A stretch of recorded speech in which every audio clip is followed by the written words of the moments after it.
Shriram Samarth. 20 August. Das विषयाचा झाला सुख समाधानाला आचवला. सर्व दुःखाचे मूळ देह हाच हो. त्यातच देहाला दुखणे म्हणजे दुःखाचा कळस होय. मिठाचे खारटपण, साखरेचे पांढरेपण, यास नसे वेगळेपण. तैसे देह आणि दुःख जाण. देहाने जरी सुदृढ झाला, तेथेही दुःखाचा विसर नाही पडला. सावली जशी शरीराला, तसा रोग आहे शरीराला.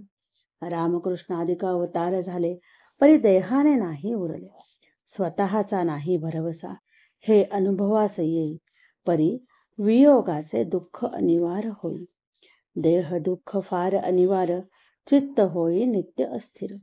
देहाचे भोग देहाचेच माथी, ते कोणास देता येत नाहीत, कोणाकडून घेता येत नाही.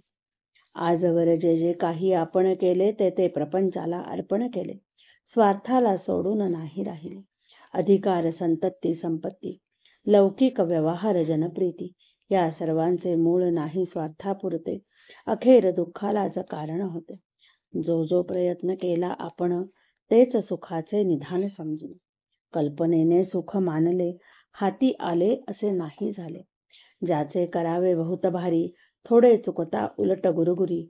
ऐसे स्वार्थपूर्ण आहे जन, हे ओळखून वागावे आपण.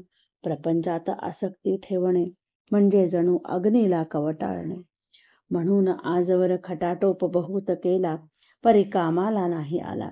विषयातून शोधून काढले काही, दुःखाशिवाय दुसरे निघणारच नाही. म्हणून प्रपंचाने सुखी झाला, ऐसा न कोणी ऐकिला वा देखिला. ज्याची धरावी आस, त्याचे बनावे लागे दास. दास विषयाचा झाला, तो सुख समाधानाला आचवला. ज्या रोपटास घालावे खतपाणी, त्याचेच फळ आपण घेई. विषयास घातले खत जाण, तरी कैसे पावावे समाधान. प्रपंचातील संकटे अनिवार्य, कारण प्रपंच दुःखरूप जाण. आजवर नाही सुखी कोणी झाले, ज्यांनी विषयी चित्त गुंतविले. कडू कारले किती साखरेत घोळले, तरी नाही गोड झाले. तैसे विषयात सुख मानले, दुःख मात्र अनुभवास आले. प्रपंचातील उपाधी देत असे सुख दुःखाची प्राप्ती, संतती, संपत्ती, वैभवाची प्राप्ती, जगातील मान सन्मानाची गती. आधुनिक विद्येची संगती, न येईल समाधानाप्रती. प्रपंचातील सुख दुःखाची जोडी, आपणाला कधी न सोडी. नामातच जो राहिला, नामा परता आठव नाही त्याला. परमात्मा तारतो त्याला, हाच पुराणींचा दाखला. आजचे बोधवचन. नका करू आटा आटी, राम ठेवा कंठी. जय जय रघुवीर समर्थ. जानकी जीवन स्मरण. जय जय राम.